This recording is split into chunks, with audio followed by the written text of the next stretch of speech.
And welcome to the Libertarian Affiliate Spotlight, a production of the Libertarian Party Affiliate Support Committee. Valerie Sarwak as chair, and of course, the Libertarian National Committee, Whitney Bilyeu as chair. As always, John Gapso is joining us on the big board. He's the one who'll give you the fun graphs, the newspaper articles tonight, websites, pictures of events that we're going to be discussing. Tonight, rather than focus on an individual affiliate, we're taking the opportunity, taking to the airwaves of LPTV to discuss the regional training that's taking place literally around the country as we speak. We're about halfway through, if you will, the national training tour. And tonight we're going to discuss with some reflections on it, what's available to learn and discuss, the type of people who are doing the training firsthand, why this is an incredible opportunity for candidates from around the country, and the sense of fellowship and unity that this has brought to the party during what is going to be a challenging year filled with opportunity. Folks, we've got elections that are taking place in just 3 months. We've attempted on our candidate show, and we will be focusing extensively in September on these candidates. Some of them are special elections. Some of them are just off-year elections, states that are out of kilter, like I think New Jersey, someplace like that, the Garden State.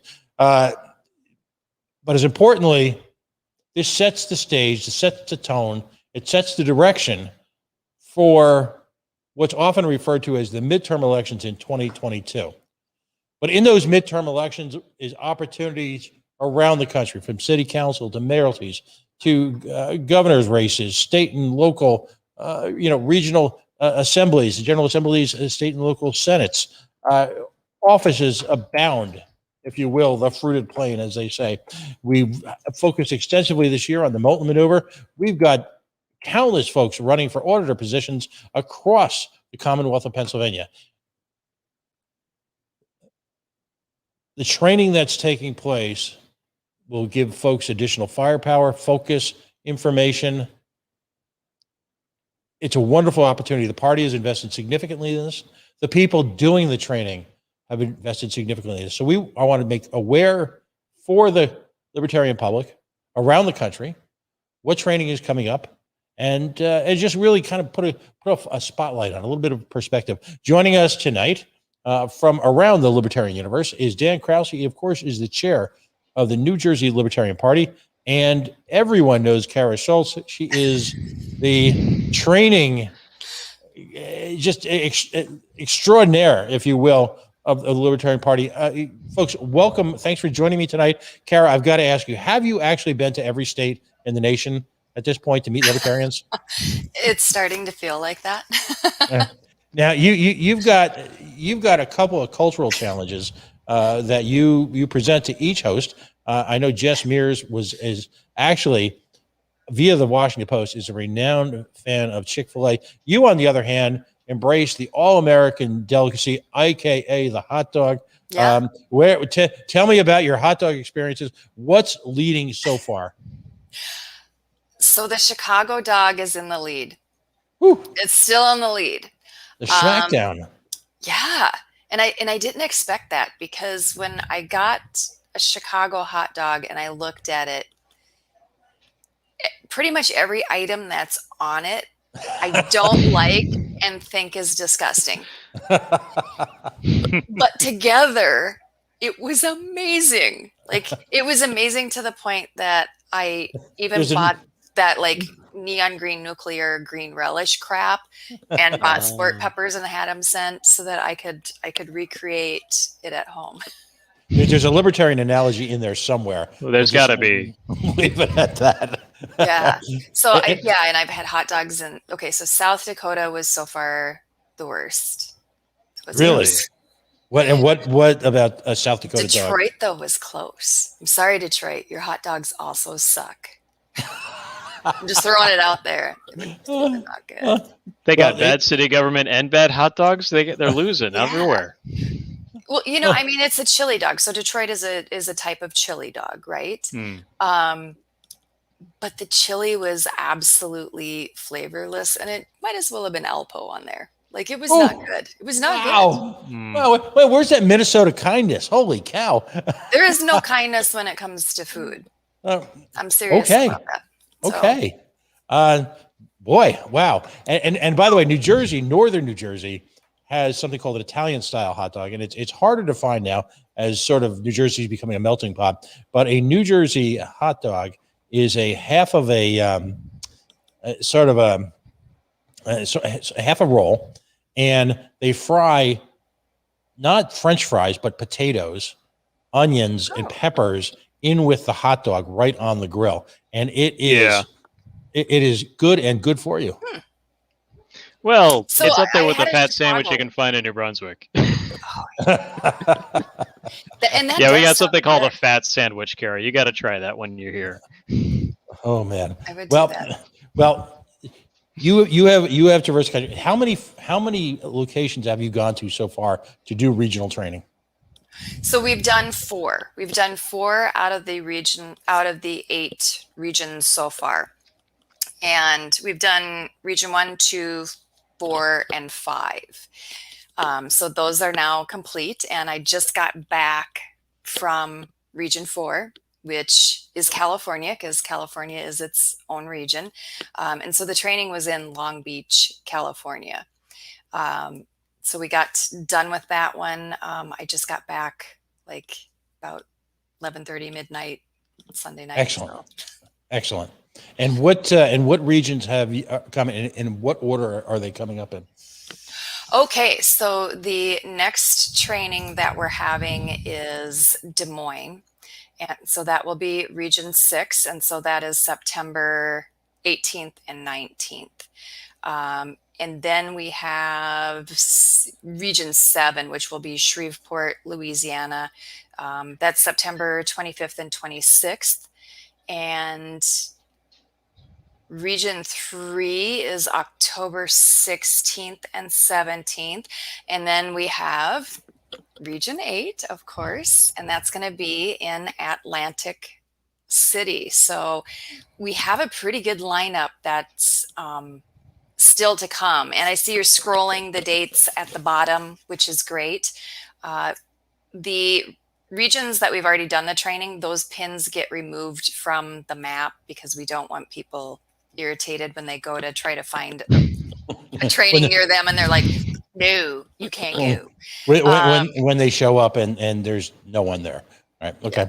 Yeah. So that would be good. Which raises an important point. Pre-registration is required for this. And so folks need to keep that in consideration. One of the, and this is a testament to how successful the training's been and how a word has spread literally like wildfire across the Libertarian nation. I believe you said Indiana has got a waiting list. So actually region 6 has a waiting list. Indiana is getting close to needing a wait list. And so is Shreveport actually.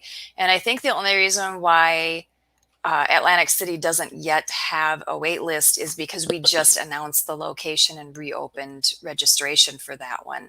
So if you are thinking about registering, do so very quickly.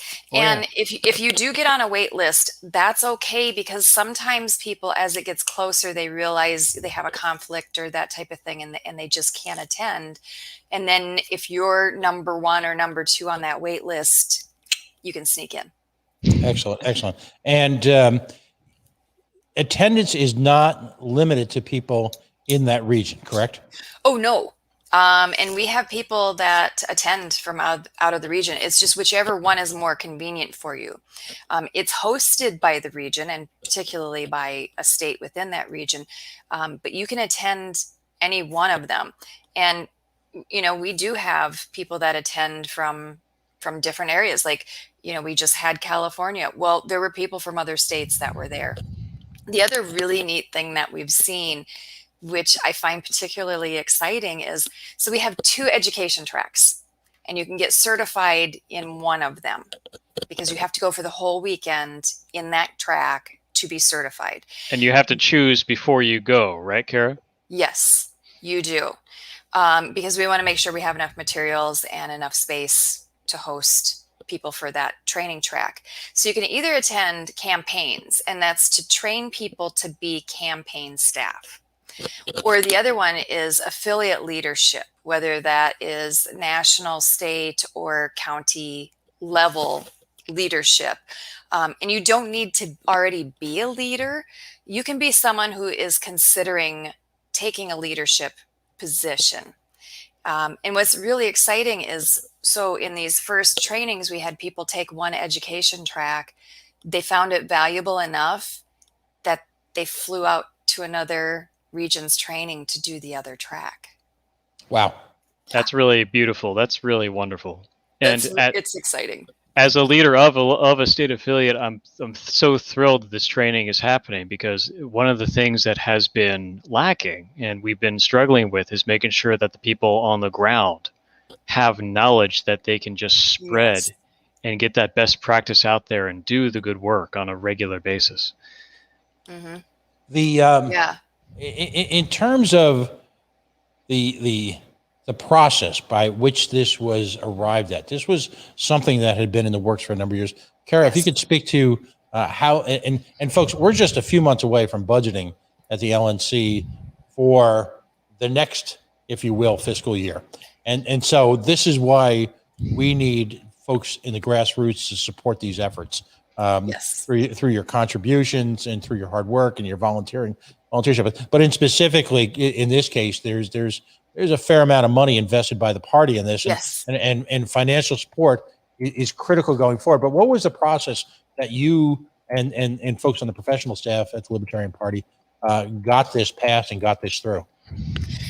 So I've been working on getting this put forward almost from when I started as a contractor for LP National, so almost 3 years now, and mainly because there were areas that our affiliates and our candidates were asking for help, and the number one thing that our candidates have been asking for actually isn't money. They were asking for trained campaign staff. That was their most vital need. So we knew we needed to address that.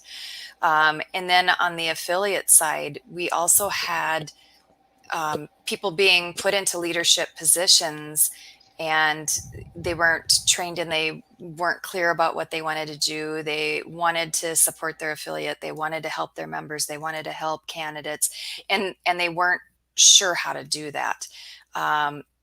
Likewise, delegates were asking us for a way to not make our elections popularity contests, but a way that they could, know that someone at least had a baseline skill level. They knew some fundamentals of best practices, and also that they were serious about being servants, right? Being servants to their membership. And so that's what we're doing with the certification track.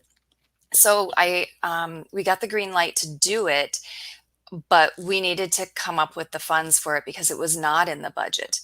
And so we fundraised by region. And when regions got to a certain level, then they were green lighted. And we also had a larger donor who really believed in this project. And he made up the difference and donated so that it could just happen. He's like, I want this to just happen. This needs to go forward. And so he donated the money so that that could happen. And so at that point, we knew we were a go. And then it was all about the logistics, which has been kind of crazy. Let's look back just for a moment. And I mean just for a moment at last year's experience. The noble effort put through the Convention Oversight Committee in somehow managing to get an in-person convention off the ground. Now, we're months into it. You're talking about literally eight locations across the nation, eight different variants, 8 different styles of government, 8 different approaches, and 8 very different levels of expense. I know, speaking for Region 8, and full disclosure, I'm the alternate now to the Libertarian National Committee. Cost consideration was an issue.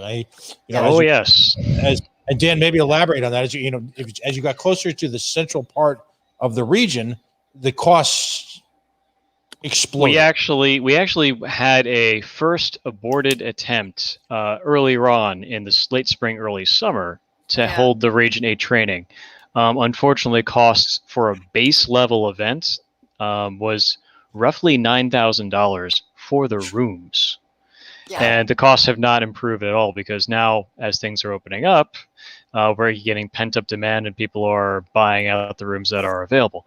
Fortunately, the great staff over at the National Committee and the National Party were able to find a location in Atlantic City, right on the boardwalk, that is able to accommodate not only the number of people that we want to accommodate, but also at an expense level that we can actually, stomach, that isn't going to bankrupt either our state or the National Committee. And it's a wonderful opportunity to make sure that people that are just, we in New Jersey, and I'm sure a lot of other states have experienced a similar issue. You don't have enough money to raise the people. You don't have enough people to raise the money. Now, we in New Jersey decided to focus on getting volunteers and focus on getting people and developing local organizations to support our own form of the Florida model, or the Mullen maneuver, or insert the latest trend in local organizing here. And this kind of training that's specific to affiliate leadership, that's specific to supporting campaign staff, is exactly what we need to empower people at the local level to go from the 1, the 2, the 5% response to actually winning the seat when they run for office, and governing well and showing what we as a party can do, and making that brand of success and that idea of success and a free population at the most local level, so that everyone can experience a life where they aren't hemmed in by regulation or some petty despot at the town council or insert problem here.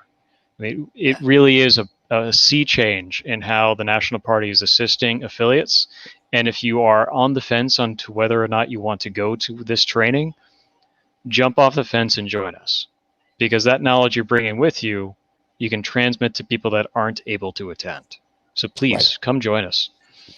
And before we get into the real the specifics of the training, Kara, you had alluded to the notion that people are going to walk away with a great deal of material.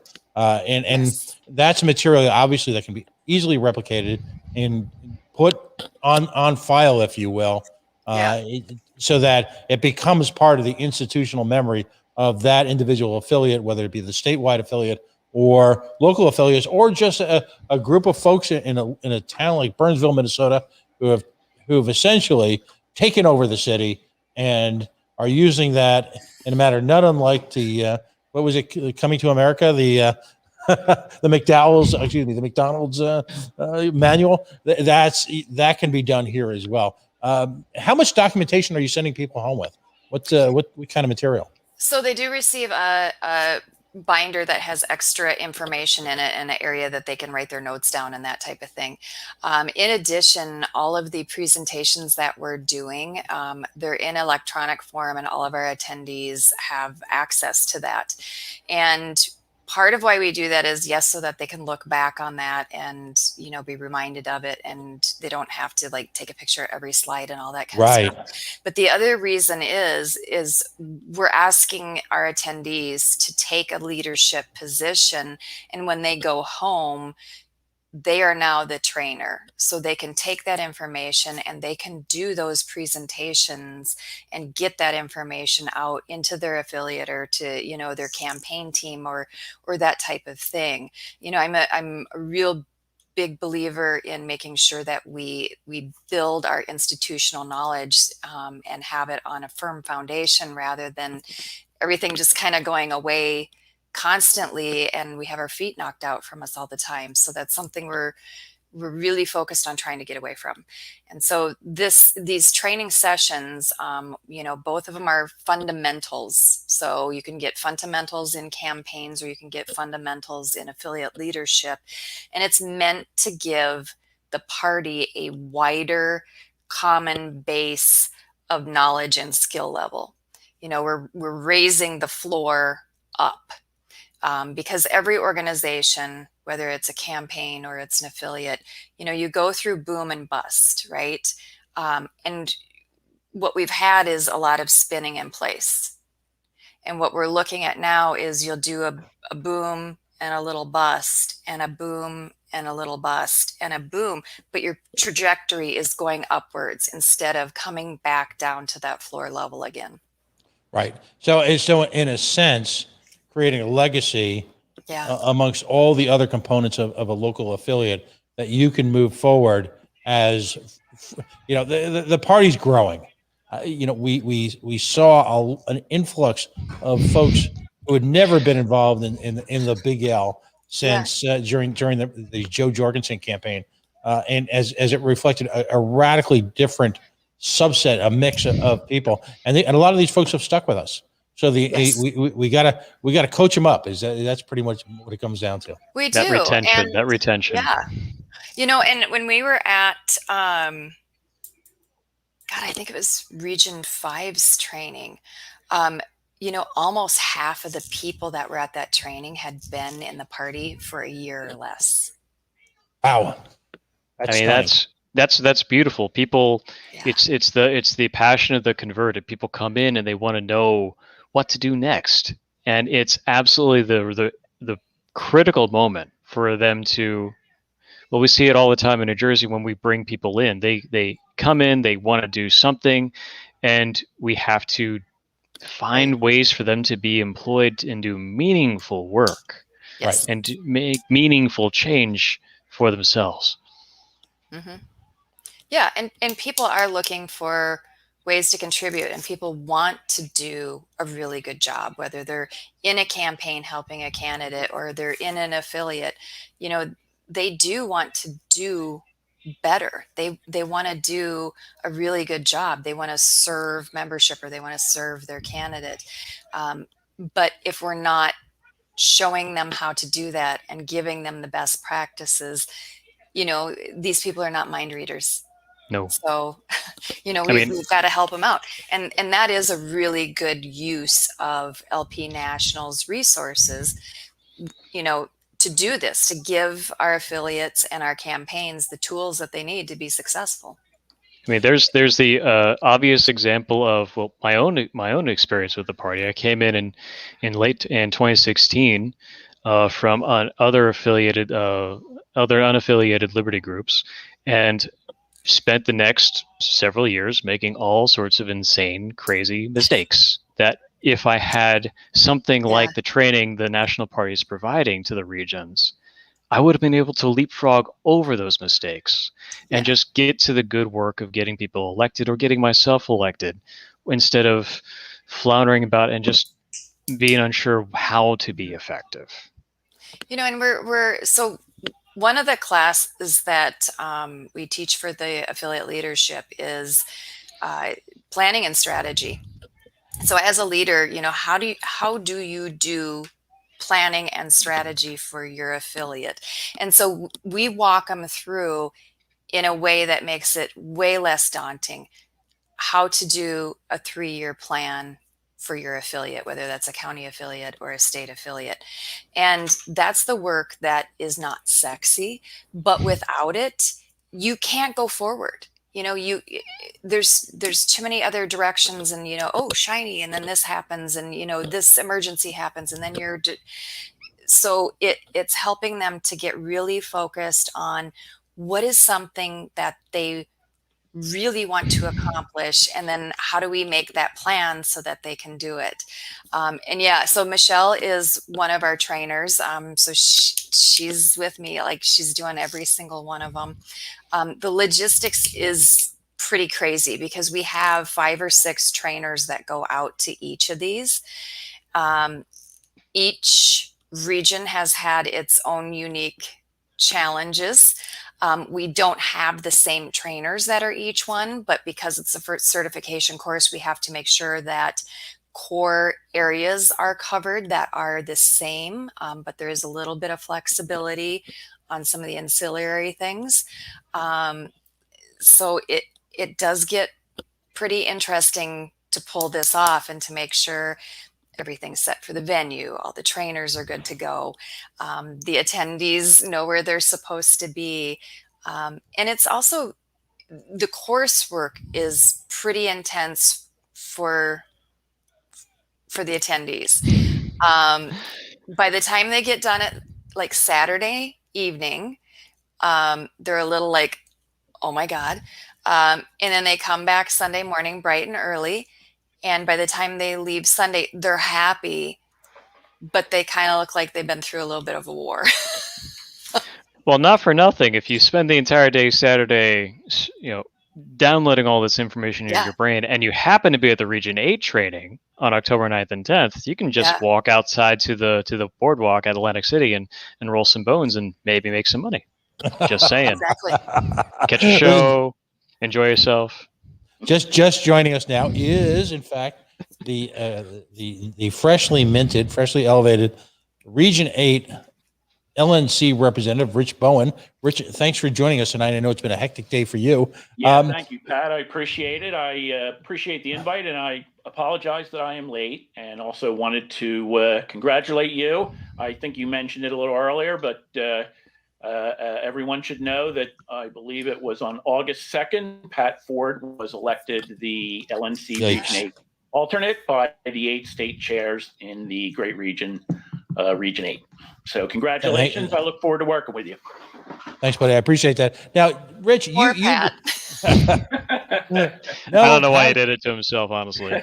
No, let's be blunt. Pat's kind I of advised you against it, if you recall, Pat. Right. And He's been there before. He knows what he's getting into.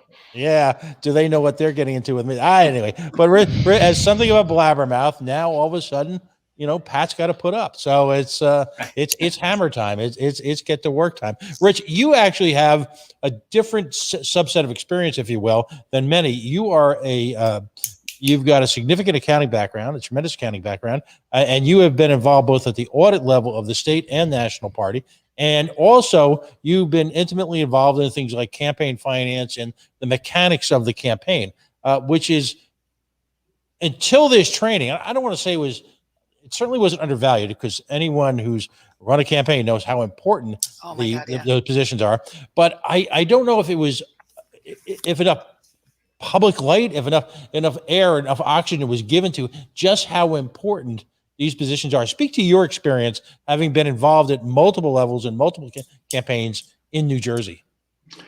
Well, it varies from state to state. As you said, I'm from New Jersey, and the requirements in New Jersey are actually fairly simple. We have a New Jersey Election Commission here, where we do have to report on a quarterly basis if we're above a certain threshold.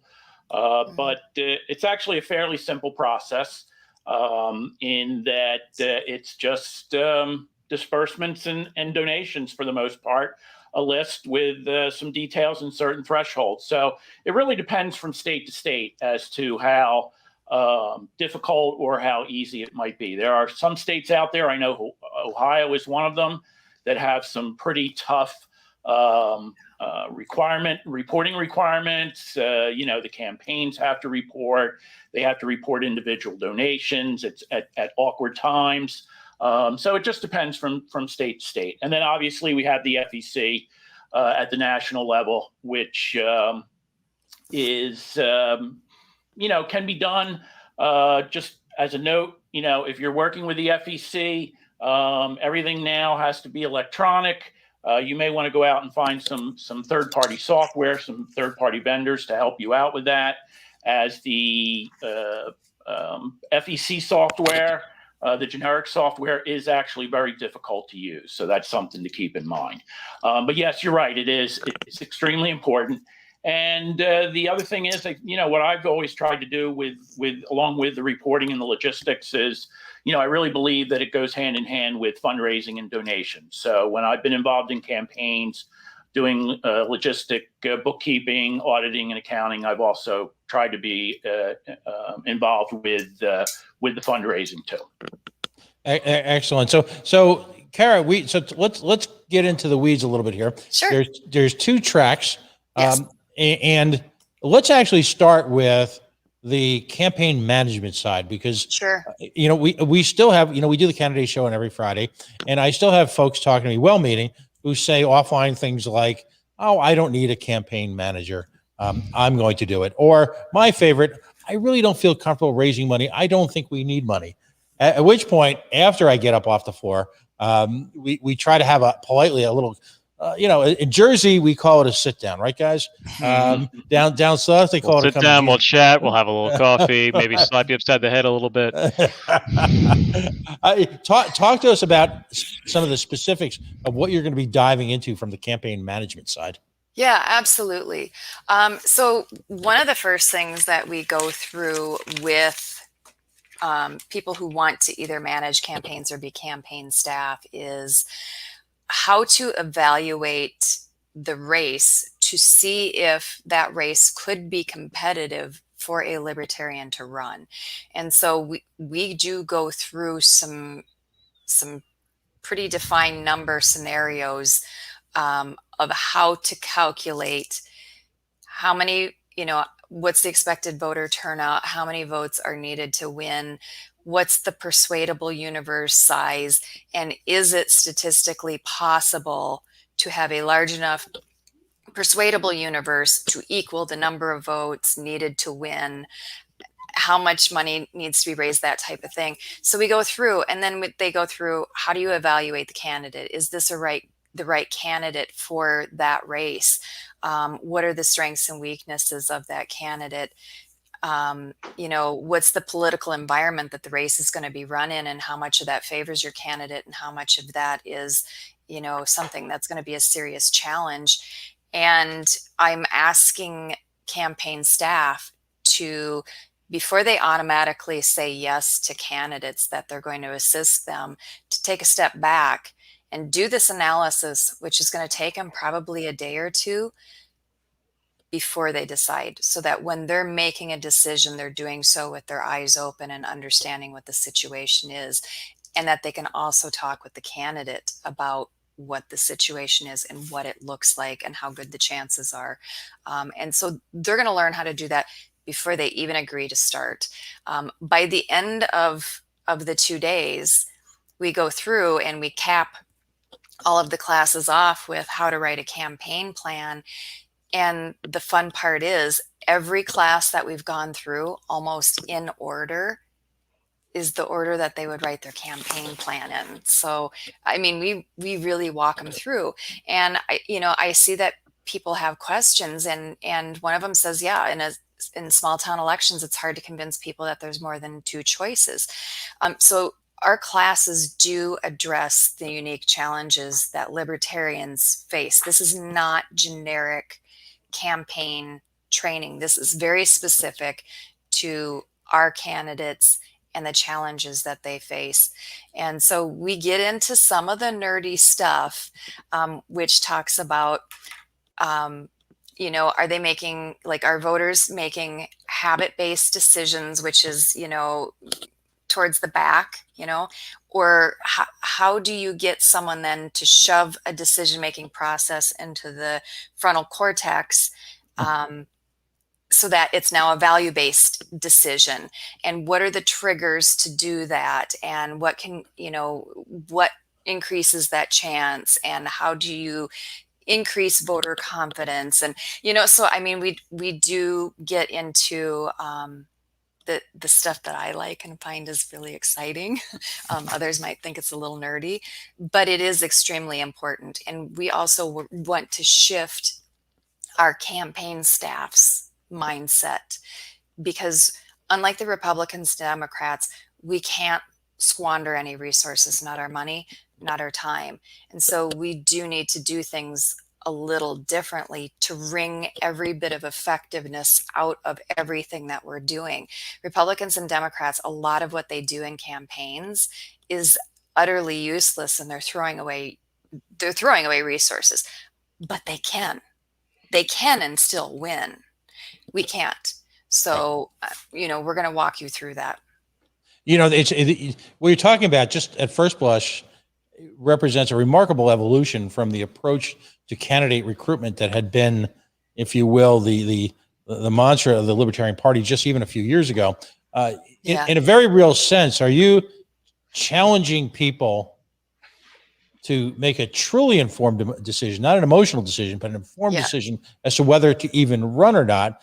And that is an incredible step from where we used to be, which was we would just want warm bodies to fill up. Right.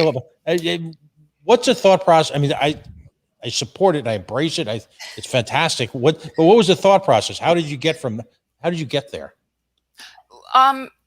So I mean, there's a couple different schools of thought, and one is, which actually is true, that there is a quality that quantity has all of its own, right? If you have enough, you have a certain level of quality that happens.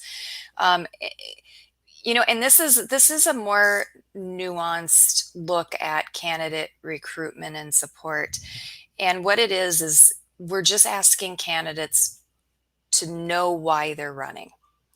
Your goal, your win may not be to win the election, because that's not possible, but it may be for ballot access, or it may be for something entirely different, such as recruiting people into the party, because candidates are really good at that. But understand that that is what your win is. And then you're going to devise your whole campaign plan to achieve that specific win. And so we're asking people to understand what is realistic that they can do, what can they achieve, what can their win be, and then really go after that. So it's a little more nuanced than either only run if you can win the election, or if you can fog a mirror, get your name on the ballot. So in a real sense, you're asking people to be blunt, to write a business plan for their candidacy. They have to. You have to have a written campaign plan.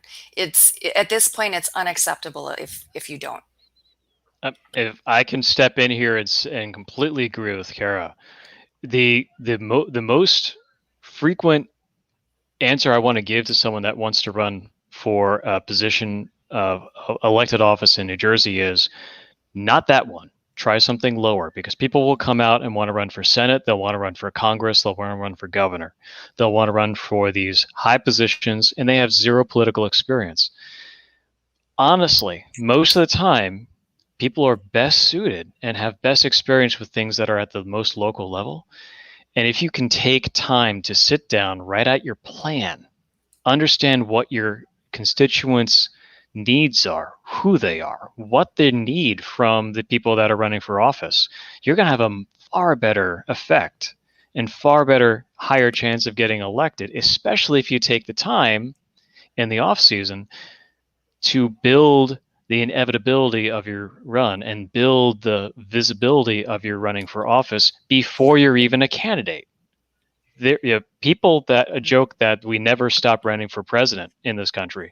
There's a reason for that. It takes 3 years, 4 years really, to run for president.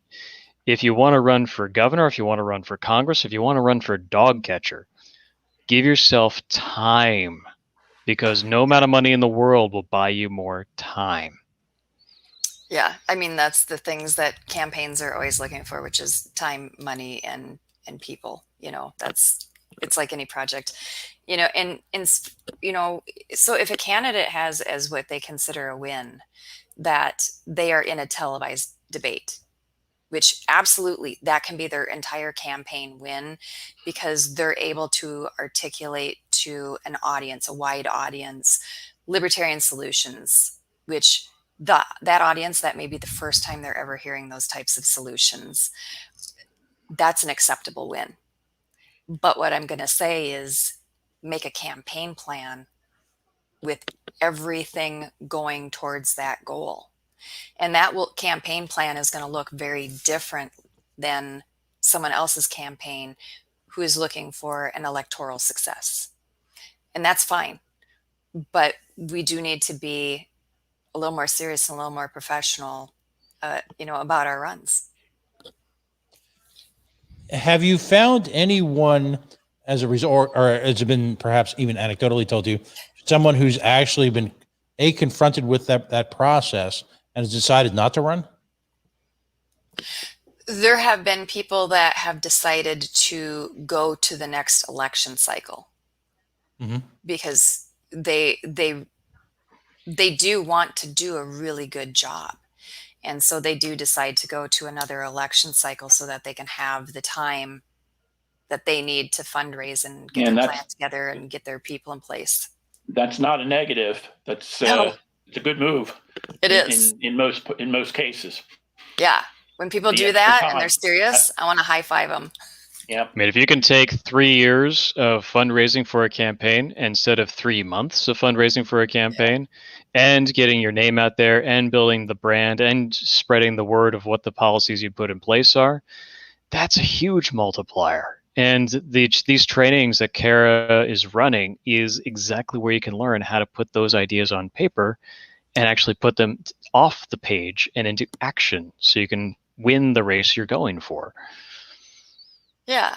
And so some of the classes that we have, we usually start the day and end the day with a class that everyone attends. So whether you're in a leadership position or you're wanting to be campaign staff, you're taking those classes. One of them is how to do outreach. Another one is how to recruit volunteers, because whether you're in an affiliate or whether you're in a campaign, you need to know how to recruit and retain volunteers. We have media relations, because everyone needs to know how to do basic media relations, which includes crisis communications, and we do try to incorporate not just presentations, but little exercises that the attendees go through, and it's somewhat a little eye-opening for them on some of them, but the feedback that we're getting is incredibly high. We give people that are attending, they have a survey, and it's the first thing we put in their hands, and we want them to have it in front of them the entire training, so that they are able to take notes and write down things that they thought went really well, things that they wish were different, all of that kind of thing as the training progresses, so that as each region we go through, we can do a better job and do that. And yep, we have some quotes from some of our attendees, and they also score it. And so on asking if, out of 5, would you recommend this training? We're holding at 4.82. So the feedback has been incredible and overwhelmingly positive. And we have people who are attending the campaign training, and they've at the end of it, they've said, I've been in several campaigns. I've been a candidate. I've helped on several campaigns. I thought I pretty much knew most of what was going to be presented, and I didn't. There was a lot that I got out of there. In the last training that we did, I was talking with the affiliate leaders, and in a roundtable, they were going over what is a challenge that you feel your affiliate, is facing right now. And then they were also able to articulate what they were going to be taking from that training to do in their affiliate that they think will have the biggest positive impact in their affiliate. And it's been great seeing people who are fired up and willing to do the work. Do you think, how shocked are folks, particularly, I mean, you're training folks who have never run for office. And then of course you're, by definition, you've got folks in that crowd who have run multiple times, sometimes just to warm that seat up. And again, we applaud that, because if that's your strategy, if that's the affiliate strategy, God bless. Others people have been chairs for like 10 years or more. Yeah. Right. So how shocked are they? It's got to be a real eye opener when they realize, and I say this with love because I'll be in the same boat, just how little they actually knew relative to what they thought they knew. I mean, it's campaigning now is it's no longer just knock on the door and show up and hand out a couple of badly written press releases that no one picks up on, is it? No, it isn't. And some people are a little nervous that they're like, well, you're doing real basic stuff. So, I mean, is that really things that people are gonna be interested in? Is it really going to be helpful to a lot of people? But just like with anything, when you have really good coursework that is teaching those strong fundamentals, you realize the gaps that you didn't even know you had. And then you start to realize, if I could fill in that gap, man, we would be firing on all cylinders. And that's what we're trying to get to, is that real strong foundation that you can build up from, that's stone instead of sand. But yeah, there's all kinds of, small little tidbit areas that when you build them together, they're pretty important. And you may not have ever learned that or heard that from someone else. If I could just ask, how much time did you and the professional staff at the Libertarian Party invest in creating this course material? I would cry if I started to add it up. And keep in mind, we have to do all of our regular stuff, right? Right. So we can't not do that. So I will tell you that staff has put in an incredible amount of their own time, just like their own time, coming up with this curriculum, and making sure that it's the best curriculum that they can put forward. And, yes, we have 5 trainers at each one. Some of them we have 6 at, but it's different people too. So we have like 11 or 12 trainers, and they're all putting their time forward on this. And then it is the training actually there, and then it is the debriefing afterwards, and what do we need to change, and is there a slight adjustment we need to make, and okay, well, I think a different order would work better this time. I think this module needs a tweak. So it's not even that we came up with it and then you're good to go and you're done. We are looking for continuous improvement. So you mentioned, I apologize. You mentioned earlier running for office, and I have to give a shout out to our own Greg Mealy, who's running for New Jersey governor, who will win the New Jersey governor's seat this coming November. He's a fantastic guy, but he's one who has run several times, been through the ringer, had to make all the mistakes that he could have avoided if these trainings had been available beforehand. And I am confident in saying, given how much effort, time, and care has gone into these trainings, that this might be the largest individual investment that the National Party has put into its affiliates and its local members and activists. Something that Greg is doing is completing the second of 3 planned 21 county tours, which is actually getting him media coverage. Mm-hmm. So it's a paradigm shift from what we used to think of, why aren't we getting media coverage, to what we've learned by working with CARA, by working with the Affiliate Support Committee, by just learning by doing it wrong the first few times. By being newsworthy, he's actually being in the news now, which is something that these kinds of tidbits that are just so really are what these trainings are all about, and why it's important to, if you want to organize your county, if you want to organize your town, if you want to organize your state and make it effective, or just run for office in a more meaningful way, come to these trainings. Come to Atlantic City, of course, but come to any of these trainings and get this knowledge in your mind so you can get it out to your fellow libertarians on the ground. By the way, Greg Mealy will be joining us on Candidates Corner this Friday evening at 9 o'clock on LPTV, on the Libertarian Party Facebook page, on the LPTV Facebook page, and the YouTube page. And Pat, I just wanted to let you know that Greg's entire campaign staff will be at the campaign training in Atlantic City.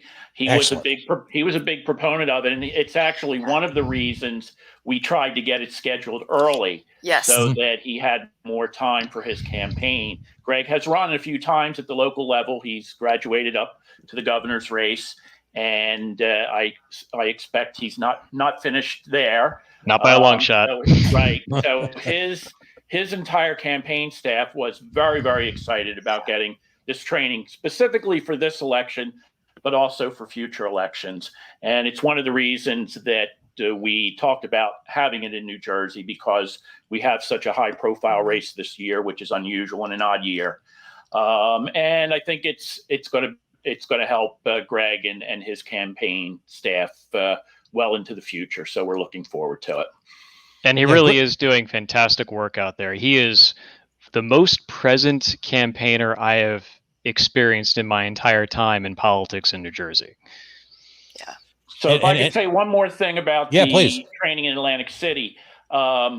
We had talked with all the state chairs and some of the state leaders in Region 8, and we realized that New Jersey is the most southern state in the region. For those who don't know, it moves north through New York, then the rest of the Northeast and New England. The rest of the state chairs were okay with that. They were happy to have it in New Jersey. So we'll get some people down from there. But I also want to let people know that Region 5 is very, very close. Pennsylvania, Delaware, Maryland, Virginia, they're all within a day's driving distance. So for those that want to do the other track in from Region 5, if they did one track, they can do the other, in Region 8. So we think it's a nice location. Yeah. Shout out to Atlantic City in October. It's beautiful. It's great weather. It's still warm, and you don't deal with the crowds. So it's not really for nothing. If the blue hair crowds.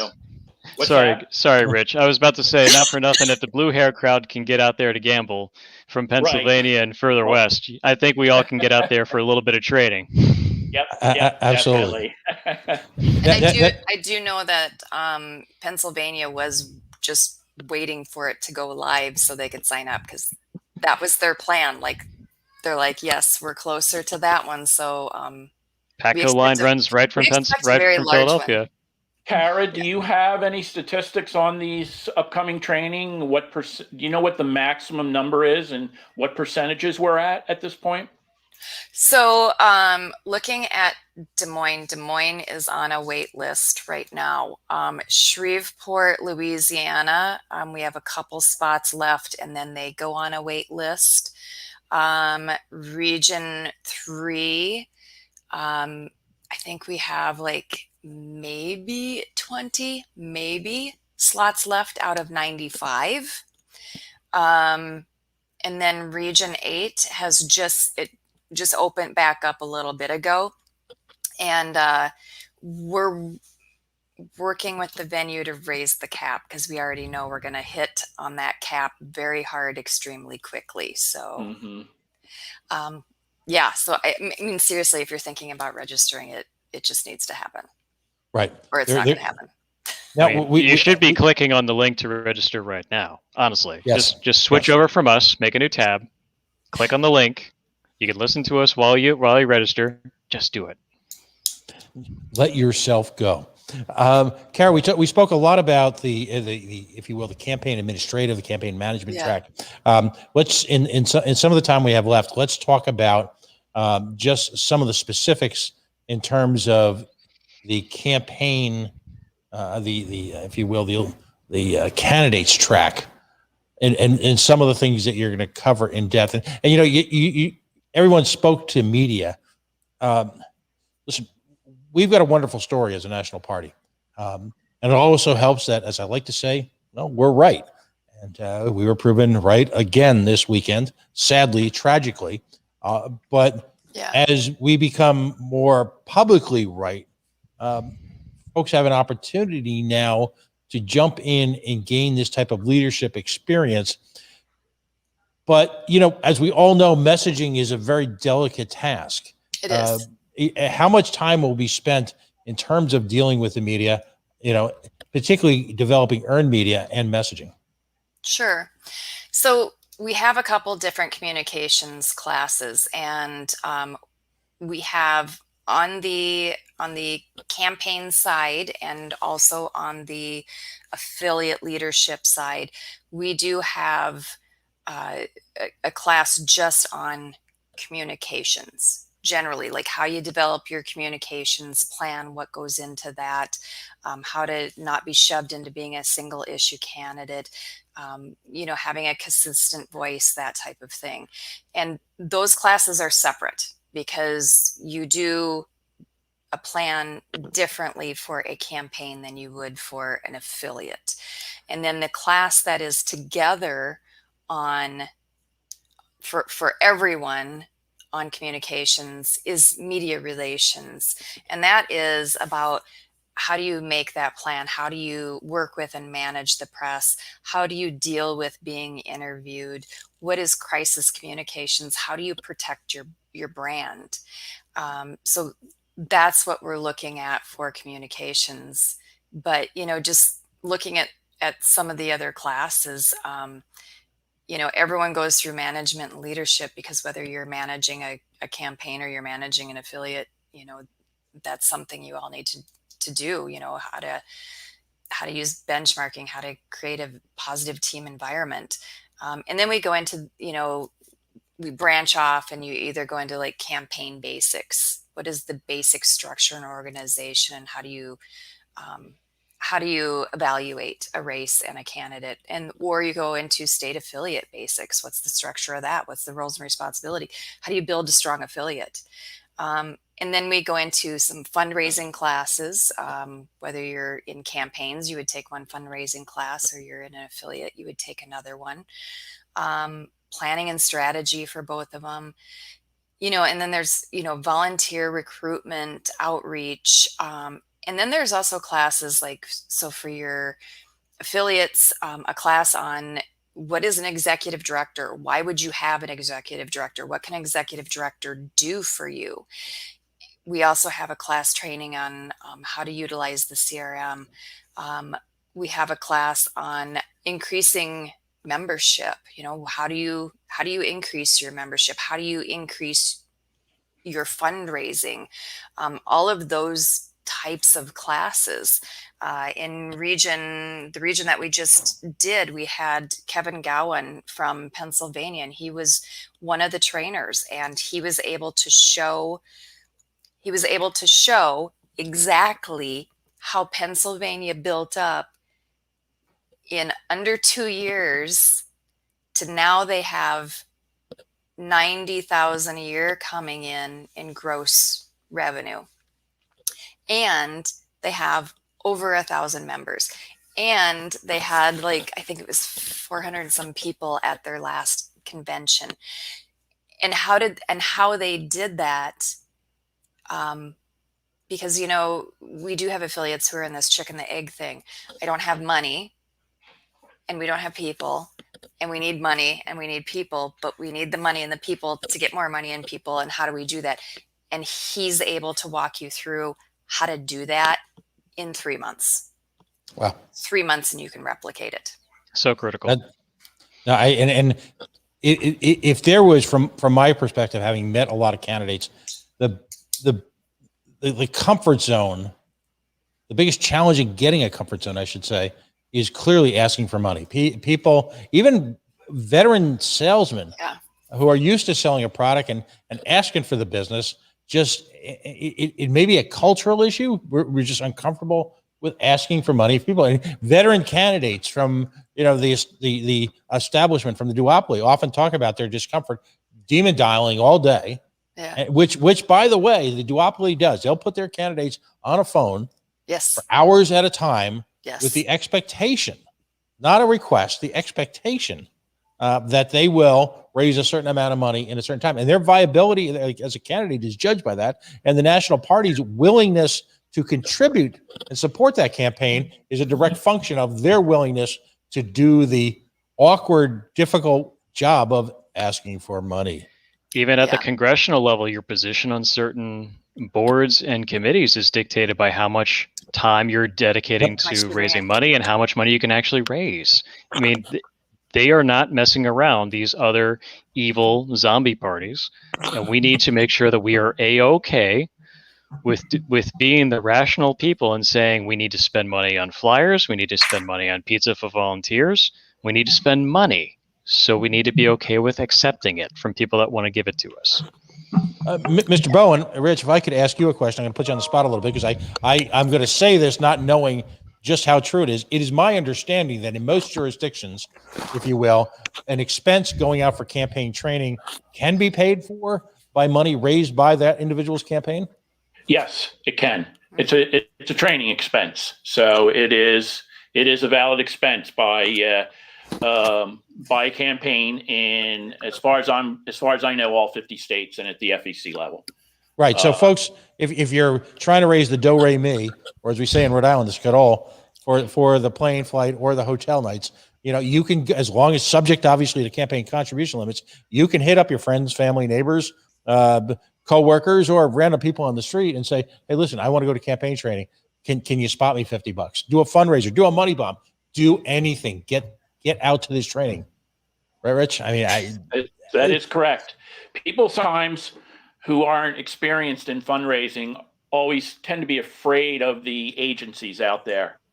And there's no need for that. The agencies, the FEC, there are very few rules as to what you can and cannot spend on. If it's considered an expense of a campaign, it's allowable. It's just the issue comes down to reporting. They will accept, any agency will accept almost anything as long as it is reported correctly. So when you're out there campaigning, when you're out there fundraising, I always recommend to people, don't worry about what you're spending it on. Don't worry about, how it's classified. Just make sure you have someone on staff that knows how to report it correctly and to fill out the paperwork and move on. That's the least of people's worries in a campaign.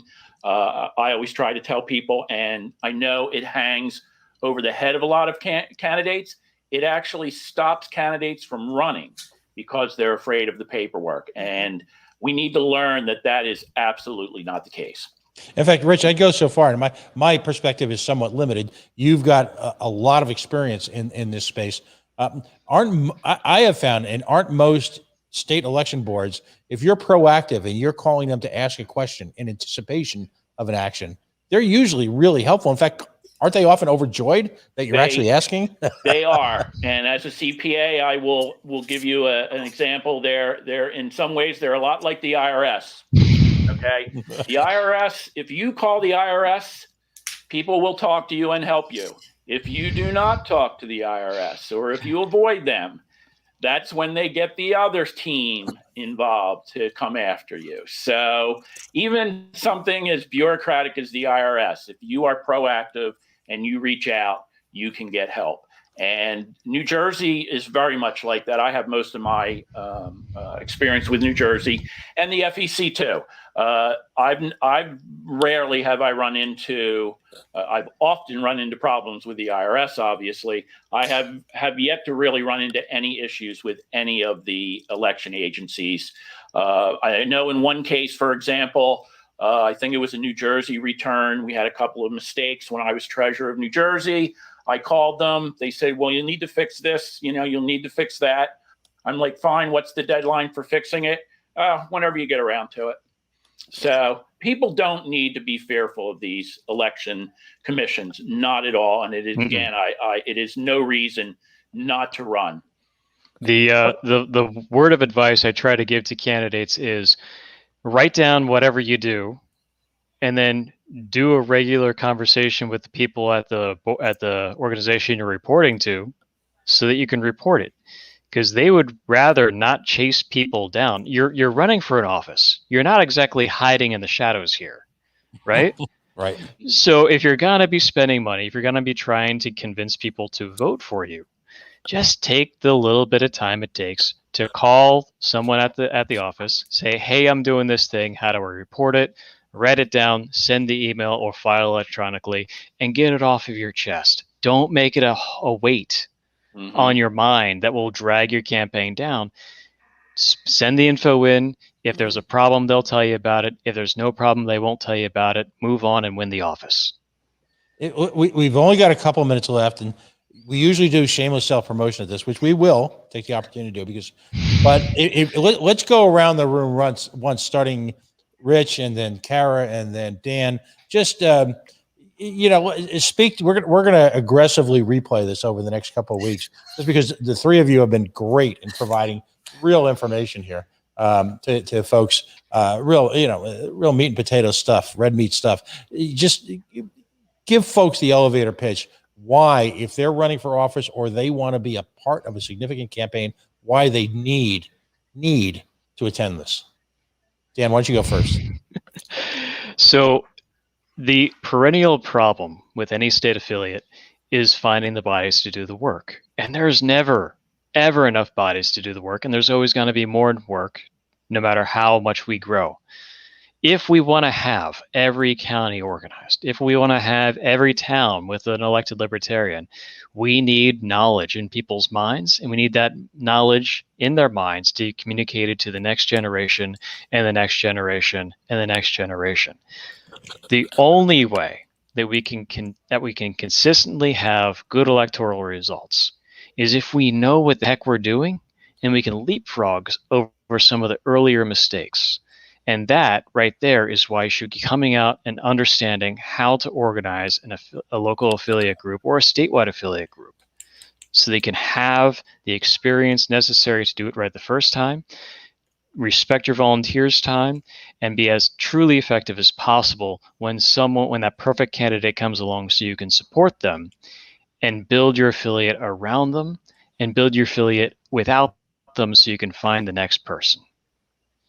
Wonderful. Again, Dan Kraus, chair of the New Jersey Libertarian Party. Rich Bowen, he is the Region 8 LNC representative, vast experience in campaign management and campaigns in general. What's your elevator pitch for folks to jump on and register tonight? I think everyone needs to take this campaign training, even people who have been involved in campaigns for many, many years, like me, because the logistics have changed over the years. Boomers like me remember when you ran an election and you spent the summer raising money and getting your door hangers in place, and after Labor Day, going and just knocking on doors and sending out mailers and making phone calls.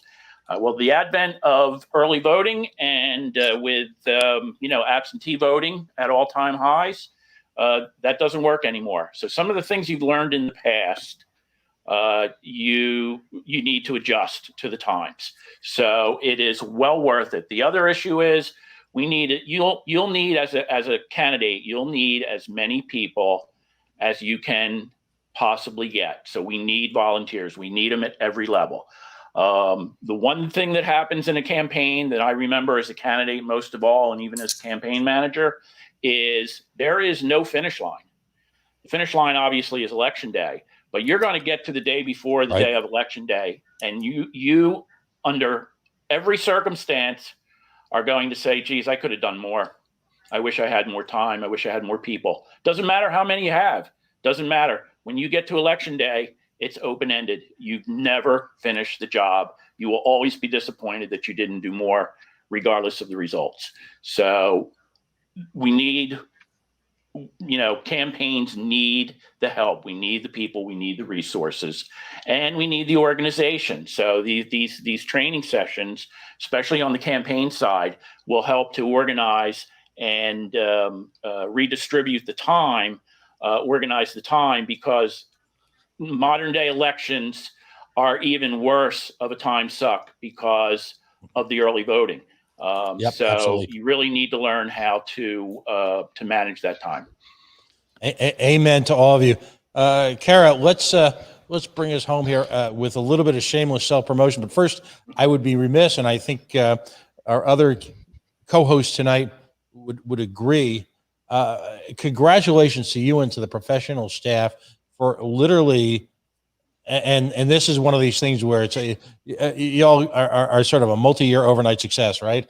This is the culmination of years of experience encapsulated through countless hours of work into a finished product, which is literally revolutionizing the libertarian movement, its approach to elections, and has the real opportunity, as folks clearly embrace this, to change the world. And what I mean by that is that, as I've often done, when I talk about your candidacy in Burnsville, your success there, the folks who are going to take this course and they're going to take it to the streets, and the knowledge and the training and the staff that they're able to build up, y'all are going to be very often the very first libertarians that folks Yeah. are ever going to meet. And so with that comes the responsibility of being advocates, not only just for our statement of principle, not only being a real movers of our philosophy, but also carrying with you the professionalism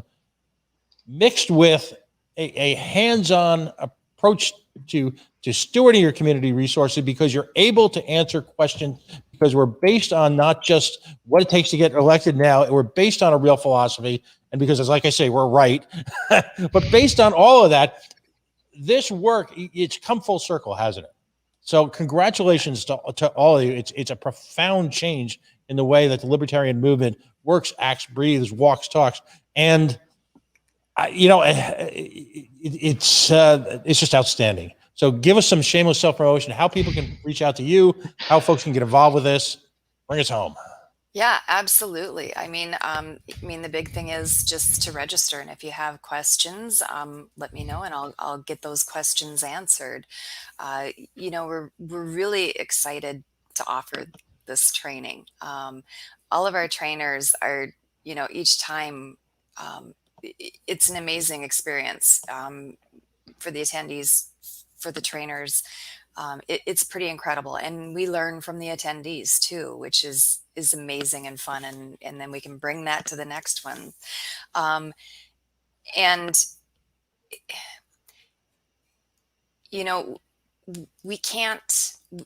don't have the ability to squander resources. We don't. And so we have to maximize everything we do. We have to be better than the two old Amen. dog vomit parties. We have to be better, and we have to be better in every single way. And that's what we're trying to do. And so when we do this training, whether it is on the affiliate leadership track or whether it is on the campaign track, we're looking to minimize every challenge that we have and maximize every advantage we have, because we do have advantages and we need to press those. And we're also taking best practices that are just, they're known to be best practices, but we're doing them in a way that works for us and that really maximizes every bit of effort that we're doing. So if you want to help get the party ahead, if you want to help get your candidate ahead, if you want to push forward, it's cliche to say that we need to, we need to work, There's a button there. I know, right? Then harder, but I mean, we really do. So Wow. we have great ideas. It's clear you do. We just need that infrastructure and the skills in place to get them forward and get them out there and be successful. And that's what we're looking at doing. And then when we have the national convention, we're going to have different courses, and those courses will be more intensive within a very smaller area and much, much deeper, right? And then we're going to hopefully flip-flop every other year between these baseline fundamental classes that roll out to the regions to the real intensive, deeper focused coursework that we'll have at the national convention. Excellent. Kara Schultz, Dan Krause, Rich Bowen, thank you so much for joining us tonight. Thank you for being apostles for liberty. Just outstanding stuff. I look forward to seeing all of you in the Garden State in Atlantic City. I'm expecting. I have high hopes that somewhere you guys will find for me the cheesiest gambling spot possible. All right. We'll find something for you, Pat. We'll see if Trump still has a casino out there or not. Oh wait, never mind. All right. My wife is coming down with me, and I want to surprise her, our 35th anniversary this year. And I would love to do, I can't get her out to Vegas. She teaches. So I would love to do, I'm hoping there's some type of Elvis on Elvis wedding recreation that we could do to renew our vows. I expect nothing less from all of you. That sounds like a fundraiser to me. If you met my wife, she could be Priscilla Presley, the young Priscilla Presley. And listen, hey, I'm Elvis. Folks, you've been listening to the Libertarian Affiliate Spotlight on LPTV, Libertarian Party Television, a production of the Libertarian Party Affiliate Support Committee. Valerie Sarwak serving as chair, and of course, the Libertarian National Committee, Whitney Bilyeu serving as chair. A big thanks tonight to John Gapso on the big board. Folks, John comes in a couple of times a week as a volunteer. He's the one that's been popping up all this information left and right up on screen. It makes it fun. It keeps it lively. It's just outstanding work. My name is Pat Ford. It is my profound honor to speak with all of you twice a week as we get ready to engage in perhaps the most epic battle of all. And of course, I'm talking about the 2021-2022 election cycle. We'll see you in Atlantic City. Have a wonderful night.